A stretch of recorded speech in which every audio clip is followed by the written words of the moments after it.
YouTube চ্যানেলে video দিলে অনেকেই বলেন যে আপু একটু বেড়াতে যাবেন কোরিয়াতে, একটু ঘুরে ঘুরে দেখাবেন কোথায় কি আছে, কোথায় কত সুন্দর সুন্দর জায়গা আছে, একটু ঘুরে ঘুরে বেড়াবেন।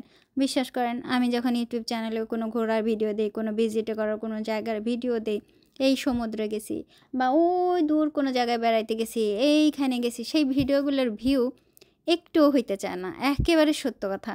মানে সবাই শুধু বইলে যায় যে আপনি অমুক জায়গায় যাইতে পারেন না, আপনি ঘরের ভিতর খালি ভিডিও করেন, আপনি অমুক জায়গায় যেয়ে ভিডিও করবেন।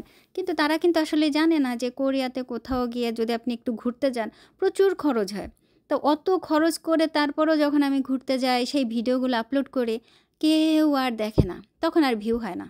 আমার তখনই লাগে যে আসলে মানুষজনরা কেমন, তাই না? এইরকম একটা কমেন্ট করে, মানে কমেন্ট করতে পারলে যেন মনে হয় যেন হয়ে গেল, অনেক বড় কিছু হয়ে গেছে। ওই যে ওনরা মনে করে কি ওই যে 10-12 হাজার টাকায় দেশের বাইরে ঘুরে আসছি বা কোথাও ঘুরে আসছি, এই আশেপাশের কোনো একটা জায়গায় একবার 4-5 দিন খুব ভালো করে ঘুরে আসছি।